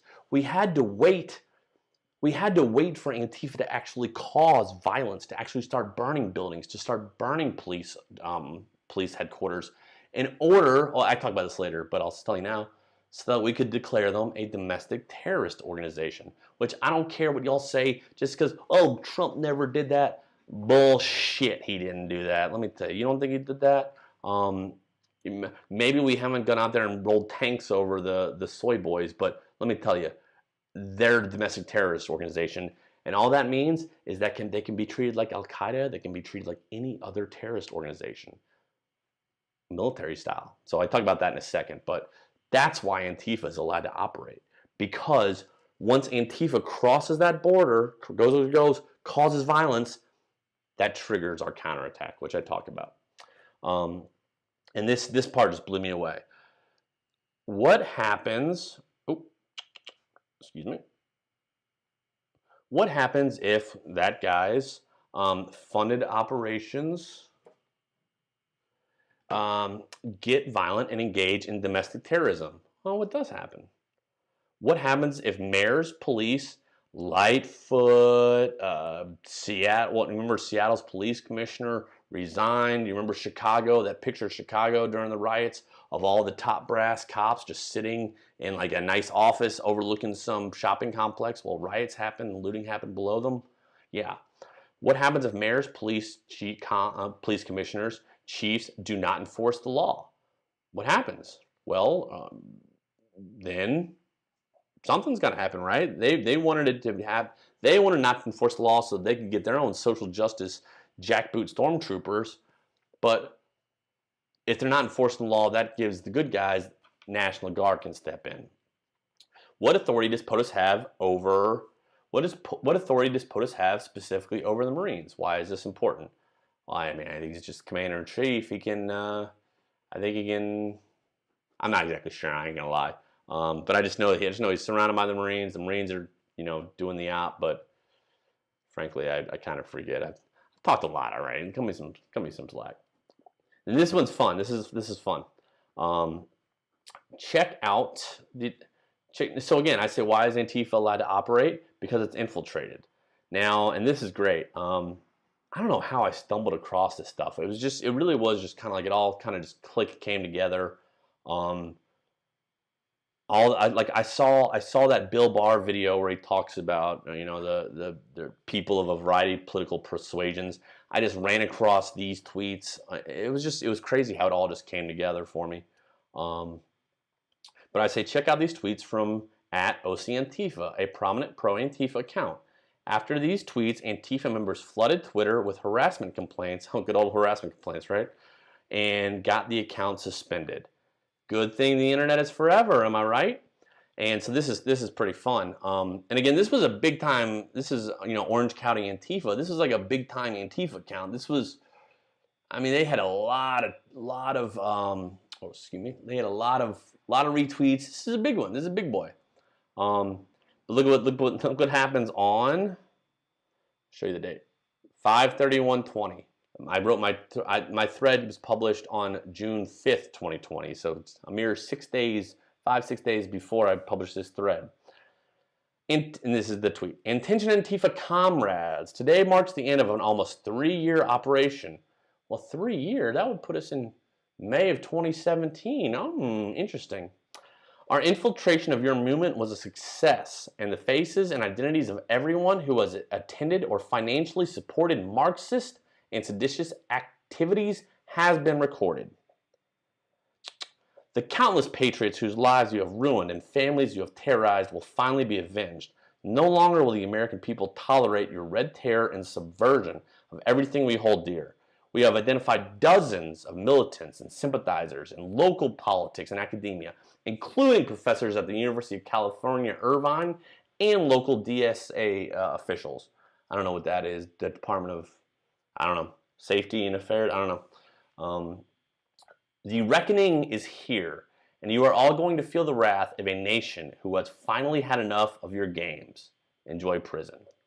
So, and then, like I said, Antifa members got that account is banned. If you go to here and click on that, well, account suspended. They got him suspended. Right after those were his last tweets. Good thing the internet's forever, right? But basically, not basically, so this prominent pro-Antifa account, right before his last tweets ever, was telling Antifa members, we got you, motherfuckers. And we've infiltrated you almost 3 years ago. We mapped out everything. Now think about, oh, come on, Brian. Now think about why Antifa fits into the plan. Why is Antifa allowed to operate? That's why. That's why. Here we go. And this is my next tweet. So if Trump and the White Hats infiltrated Antifa and knew what they were planning, why did they let a bunch of anarchists and deep state swamp rats create this havoc? And again, you got to remember, this is when Minneapolis was burning at the time when I wrote this. It was havoc. It was havoc. Frankly, no question. Excuse me, The answer is they let it happen. The Antifa violence triggered 45's counterattack. Pure genius, in my opinion. And then there's that famous tweet of 45 where he says, the United States of America will be designating Antifa as a terrorist organization. And again, I've seen a lot of cynical blue check marks on the right saying, he never did that. I disagree. Just because you don't know about it, he's not Obama. He's not going to announce military maneuvers to the public. He doesn't do military action, doesn't do critical, critical special operations maneuvering. He doesn't do it for political points. He doesn't do it to tell you that he's doing it. He does it to get results. He does it to win. He ain't like them. He's better than them. So that's why you don't know about it. And believe me, if President Trump said he was going to do that, I guarantee you he did do it. It's just special access. It's top secret. It's classified because it goes in the plan to save the world. And the reason is, I think we were supposed to see a lot worse stuff than we saw, and I'll get to that now. Real quickly, think about it. Oh, let me move this. Sorry. Again, I'm not getting kind of used to this. Hopefully, y'all are enjoying it. It's not too much, but this is pretty terrific. This being able to talk and show y'all stuff at the same time. Anywho, this is my next tweet. Think about it. Since Antifa is a terrorist group, a domestic terrorist group, the full might of the U.S. military can now be used against it, including its planners and funders. The cabal sealed its own fate. The civil unrest they cause, Antifa, also provides cover for the military to operate across the U.S. and make arrests. And this was kind of a random tweet that I forget how, just, back during the crazy days of the summer of 2020, on June 3rd, Trump just retweets this random account. AG Barr threatening to release Antifa communications to show which elite politicians played a role in coordinating these riots. And Donald Jr. says, do it. Because they did. Elite politicians did do it. Antifa and civil unrest was a major prong of the coup, the seditious coup to destroy the United States of America.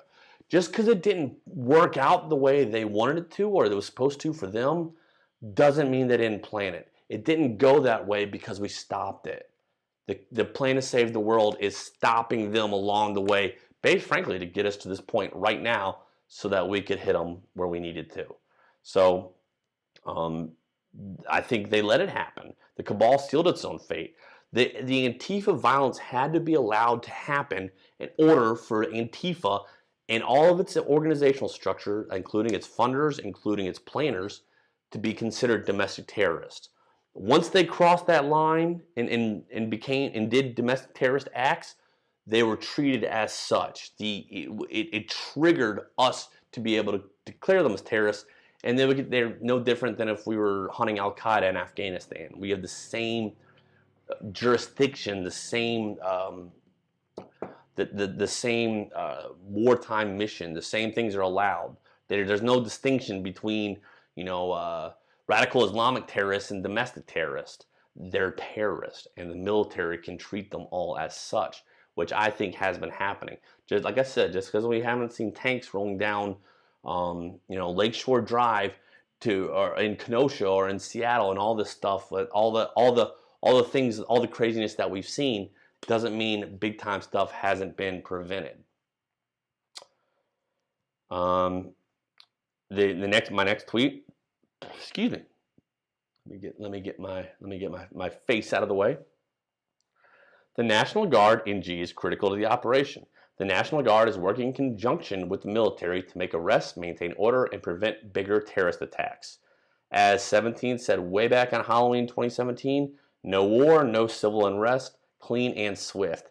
I've had a couple of wise guys be like, but there has been civil unrest. I'm like, oh, really? You think there has been like major civil unrest? Okay.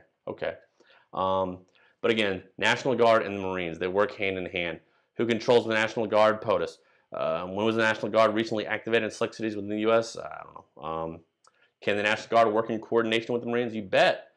And basically, and again, we got another thing. Biggest drop ever to be produced on poll. Study and prepare. The masses tend to panic in such situations. No war, no civil unrest, clean and swift.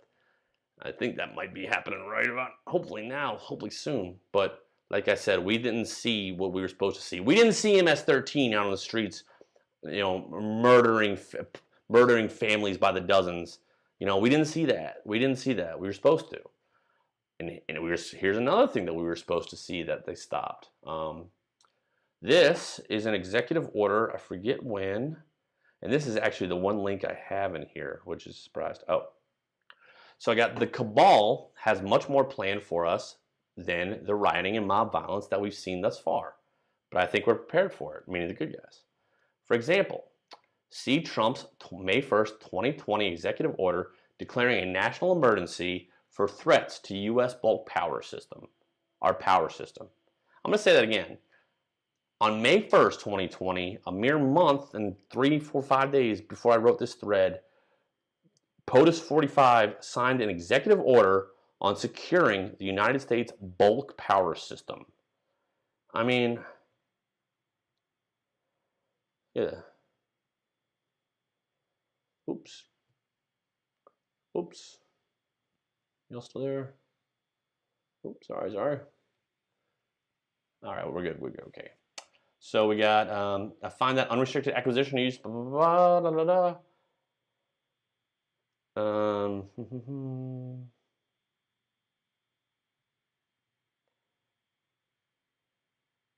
Although maintaining an open investment climate, blah, blah, blah, blah, blah.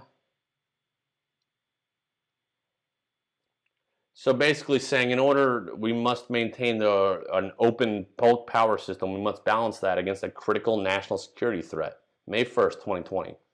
To address this threat, additional steps are required to protect the security, integrity, and reliability of bulk power systems, electric equipment used in the United States. In light of these findings, I declare a national emergency. And there's actually a lot of stuff within here where the transaction involves basically kicked foreign people out, saying that foreign intervention in our bulk power system poses an undue risk of sabotage or subversion of the design, integrity, manufacturing, production, distribution, installation, operation, and maintenance of our bulk power system. An unacceptable risk. So think about that. What I think this did was stop us. They had something planned where they were going to do something horrible to our bulk power system. That's what, yeah, the stuff that we've seen so far was rough, but it was supposed to be so much worse than it was. And I think we stopped a lot of it on the way, like this. I think they were supposed to. Imagine what would have happened if during June, if Minneapolis had lost power, right? Or if Seattle had lost power, the city of Seattle, and then you had all those agent provocateurs able to run wild in a city without power with a demoralized police force. Just think of it, and I mean, it boggles the mind to think of what they could have done, and what they would have done if we hadn't stopped them. So everybody's saying, why hasn't anything happened yet? We had a May 1st, 2020 executive order declaring a national emergency for our bulk power system that you didn't hear about. Stuff's happening. Chill. Love you though. And this one's kind of irrelevant. And you know what? I'll get a little personal with this. Okay, so this one right here, this is making the rounds right now. I wouldn't sweat it. Basically, this Deanna Lauren she tweets out, "Oh my God, we got 1 million protesters who are coming, and the D.C. mayor says the National Guard's not welcome." Never really happened. And this lady, let's see, how many times? Because I tagged her. How many? God bless you, Deanna, if you ever see this, but you got 220,000 pairs of eyes on you. God only knows how many follows you got, and she never followed me. Can you believe that? Just acting like it didn't happen. Oh, okay. You knew about this thread. You knew about this thread, lady. But shout out to you, Deanne. Let me get that follow. And again, another video, so I'm not going to play it. But like I said, she was saying, "Oh my gosh, the DC mayor just kicked the National Guard out of DC, and we got 1 million Antifa protesters coming. It's going to be chaos." And this was just a clip that I just happened to find of Press Secretary Kayleigh McEnany explaining the National Guard, how it was operated. And the most important parts of what she said, in my opinion, are that there will be additional federal assets deployed across the nation, not just DC, not just one place, across the nation, with a central command center. White hats knew the Dems would sabotage local police to create further panic. The National Guard was ready, willing, and able to step in. I'm going to repeat that. The White hats knew that these Soros-funded Democrat swamp rat police commissioners and city council members and mayors would defund police, would make police unavailable, would get police to quit. So we had the National Guard ready, willing, and able throughout the country to step in and restore law and order if it was necessary. We weren't going to let them get to be the chaos they really wanted it to get. It wasn't going to happen. This is extremely interesting. I highly suggest you go back and listen to this clip.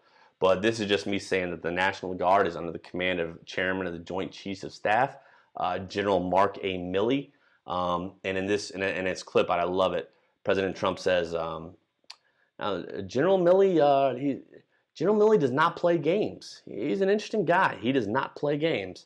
And this is actually during a press conference back in March, where the president just nonchalantly announces that an American girl was saved during an operation by General Milley and his people, Space Force. And I hypothesized that I wonder if it's actually Natalie Holloway. And the reason I said that was because I remember hearing about Aruba, something happening in Aruba. Something was going on at this time. This is right at the beginning of the shutdown quarantine. And I was like, and ain't it something that the United States military, led by General Mark A. Milley, Chairman of the Joint Chiefs of Staff, is actually conducting rescue operations in Latin America covertly during this pandemic out of nowhere. And President Trump just nonchalantly mentions this woman who was, the way he describes it, President Trump in this clip, is that she was horribly accosted.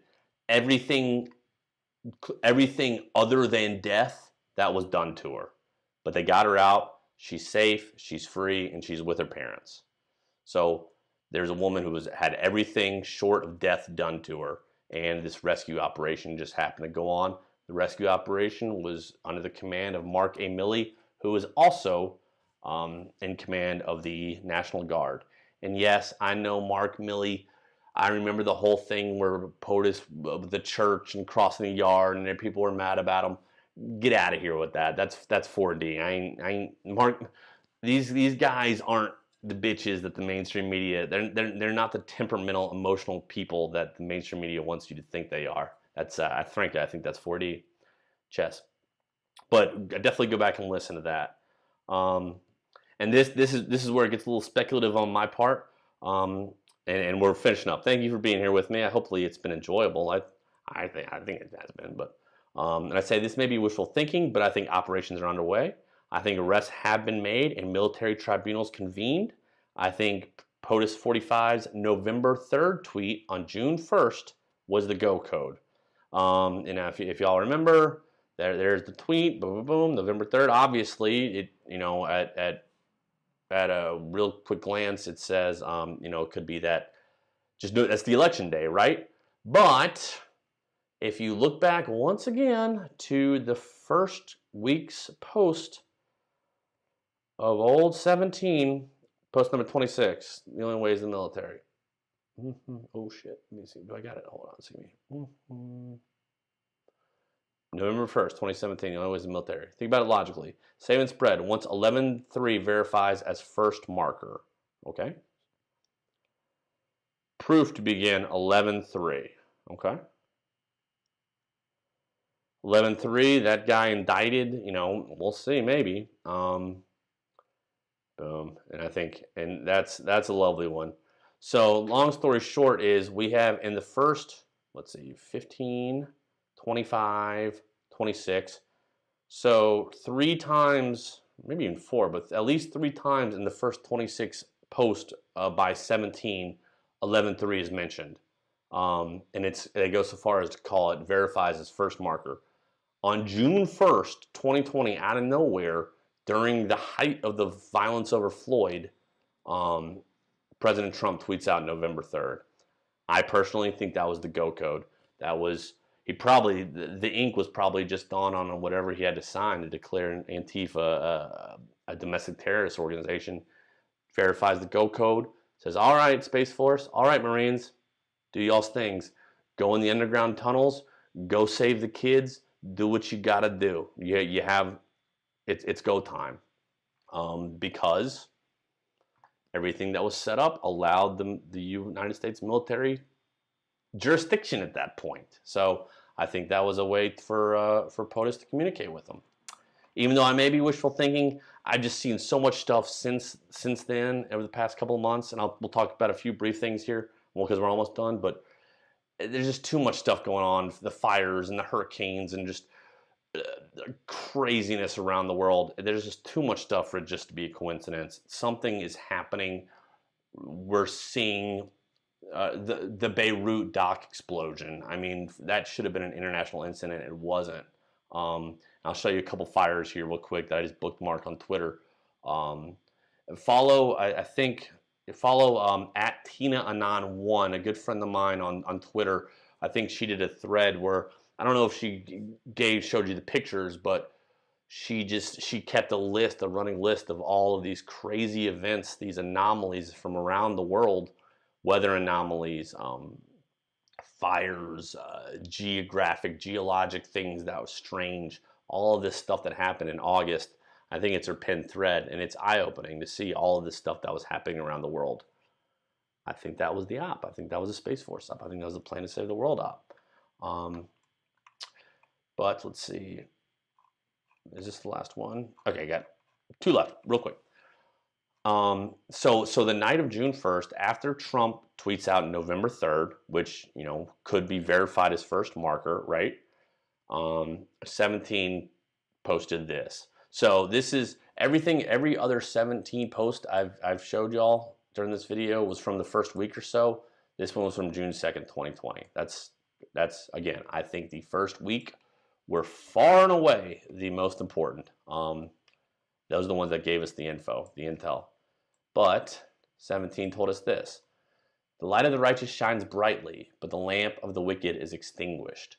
So the night, later on the night after POTUS tweets out November 3rd, Q drops, shouldn't have said that, 17 drops a Bible verse saying the light of the righteous shines brightly, but the lamp of the wicked is extinguished. I don't see how that can be read any other way than somebody wicked was killed. The righteous did something. The righteous did their thing. It shines brightly. The lamp of the wicked is extinguished. I think that's the only way that actually could be read, and taken in conjunction with the other tweets and all of the maneuverings that we talked about. I think you know, that night 5 huge military transport aircraft flew from Washington, D.C. to Fort Bragg. I think those planes carried the first round of arrested prisoners to the military base for their tribunals. I think somebody big time we know was executed. Maybe our friend, old Moneybag GS, I don't know. But, oh, and again, real quick, we don't have to have military tribunals at Guantanamo Bay. We can have those wherever the hell we want. We can have them at Fort Bragg, Fort Detrick, wherever. Frankly, having at Guantanamo Bay is whatever, but there's a lot of other places that we can have military tribunals than Guantanamo. So I'm just saying. And what's funny is that if y'all go and look at this on y'all's Twitter, you'll see this tweet. I forget who it's from. Who is it? Whoever it's from. Oh yes, this Intel Dog. This Intel Dog. You might be able to see it, but it's a tweet showing 5 huge transport aircraft leaving DC, flying to Fort Bragg that night, like I mentioned in my tweet. But this guy, apparently Intel Doge, got pissed off at me for including his tweet in my thread and blocked me, so I can't show you that. No, I understand Intel Doge, but made you famous, homie. I bet you we got a couple followers out of it too. Don't quit your bitching, Intel Doge. But there we go. There it is. And folks, that's it. I hope you enjoyed this thread. I know it's risky to make predictions, especially based on 17, but I wanted to share my thoughts. God bless and protect all those engaged in this righteous struggle. Thank you, Donald J. Trump. Please retweet this thread. Many need to hear some good news. And frankly, I've gone so much farther than like kind of pussyfooting or gingerly walking around making predictions that basically I've gotten to the point where I rather boastfully say I cracked 17. It is a joke, but I don't think anybody's presented anything as compelling as what I've done. That the most significant, the post at the very beginning told us about the military op. That's what's most important. That's what's been going on this entire year. Once that wraps up, which frankly I think is right about now, early October 2020, then we're going to see everything else. That's the 20% that 17, back in the day, 17 told us that we know about 20%. The 80% that we're never going to find out is all the stuff I've been telling you all about. All the horrible, evil, awful things that the NWO had in store for us in order to destabilize our country, in order to demoralize us, and in order to do whatever they got to do to get one world government, which is their goal, always has been, always will be. And we took it from them. We outsmarted them, we took it from them, and now we're gonna fuck them their shit up. And we've been doing it for a while. It's a great time. Real quickly, let me just show you a couple of the other things. I've mentioned that there's been a whole lot of stuff going on, especially in August. Crazy fires, crazy hurricanes. Like, y'all remember that hurricane in the Gulf of Mexico? There were 2 hurricanes that was going to be a Cat 4 or 5 headed towards power plant, hit the shore stop. Y'all remember the hurricane that hit Manhattan, actually caused a blackout a couple months ago? Okay, whatever. Remember the Sahara dust storm that covered the entire southeast? Okay. You remember whatever that weird electrical anomaly in Iowa and in Chicago? And then we've had all the fires, all the horrible fires and the smoke and everything go on the West Coast? Okay. I don't think this is a coincidence, y'all. I think that's actually all tied to the operation, the military operation, probably going on in the deep underground military bases below us. Sorry, it is what it is, you know what I mean? I didn't build the things, it is what it is. But just a few quick examples before I let y'all go. What do we got here? Where are my bookmarks? Is that bookmark? Wait a minute. I just got a few things that might jog y'all's memory. Oh, no, I don't want no lists. This, interestingly enough, I have no idea what the hell this is, but this was from September 10th. The guy just took this random video. Those birds or something. It's so spooky. I don't know what the hell's going on. But that's supposedly over the Pentagon. Not supposedly, it is. Okay, so that seems covert military op-ish, right? Let's back up. Let's see. And this, guys, this is one of there's probably 30, 40, 50 things that happened in August at least. But this is just a small sampling. August 6th, Saudi Arabia train station in the city of Jeddah is on fire. Okay. What do we got here? August 7th. The UNICEF, the United Nations, what is it? ICEF. I hope it has nothing to do with children's. But the UN, UNICEF in the Congo, ablaze. Okay.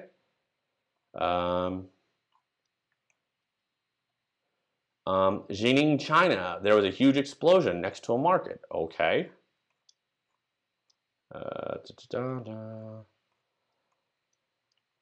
Explosion happening at the Dingxin Electronics Factory in Kunshun, Jiangsu Province, China. There's that thing in the Pentagon. There's been fires. Excuse me. There's been a fire at an Amazon fulfillment center in Washington State. There's been the Huawei Research and Development factory in China recently was ablaze. There's so much fires and anomalies going on that had just come and gone and nobody talks about. But it's so much stuff that it can't be a coincidence. It's something significant. And frankly, I think we are. Oops, sorry, let me get. Oops, sorry, y'all. Like I said, I'm not very good with computers. Frankly, I think that was all the covert military operation that we saw, and now I think we're close to the covert military operation stuff being done, and now the civilian side is going to be unleashed. The Amy Coney Barrett part, the Durham part, all that stuff. And I think it's, frankly, I tend to be leaning towards the storm. Oh, and finally, just last thing. Remember when he said, what storm, Mr. President?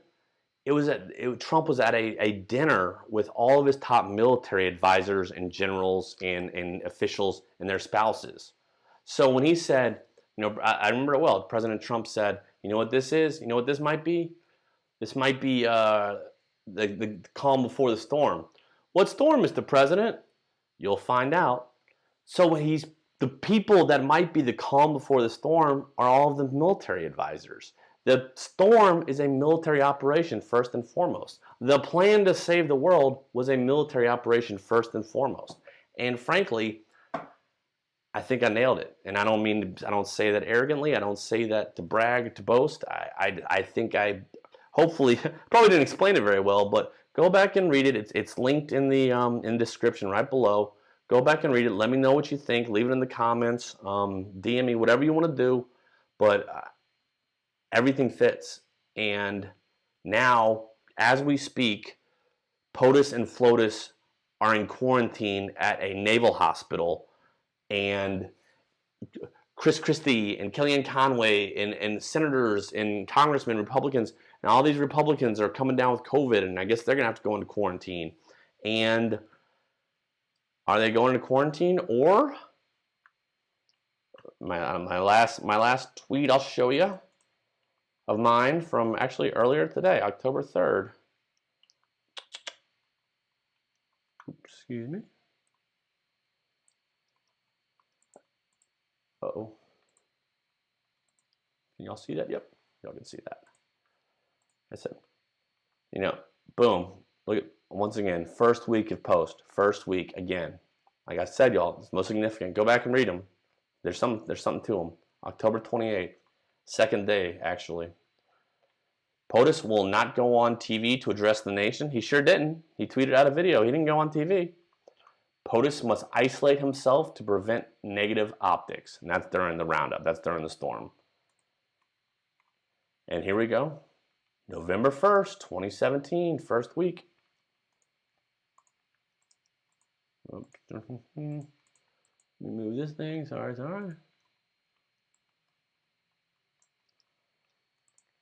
POTUS will be well insulated, protected on Air Force One and abroad, specific locations classified, while these operations are conducted due to the nature of the entrenchment. It's time to take back our country and make America great again. I'm going to repeat that again, y'all. It's time to take back our country and make America great again. I'd love to hear from you about all this. If you made it this far, God bless you. I sure appreciate it. I think it's interesting as hell. I think we've been watching more than a movie. We've been watching the greatest covert military operation in history. The Trojan horse is a distant second at this point. There's never been anything like this. The amount of planning, the amount of bravery, the amount of courage, the art of war. It's poetry in motion in what we've seen so far. So I've been wanting to make this video for a long time. I appreciate y'all sticking with me. Hopefully you enjoyed it. Hopefully I tickled your fancy, made you think a little bit. And I'd love to hear from you about it. But until then, please like and subscribe to this YouTube channel. It's kind of new. Like I said, I don't really know I'm not too good with the tech side, but I got the fire content, so I'm going to keep it going. I do a live stream show. We call it Advanced Placement. I'm going to actually migrate it. I used to do it on Periscope. I'm going to start doing it here on YouTube. I really like this format. I want to grow here with it, so please sub to my stuff.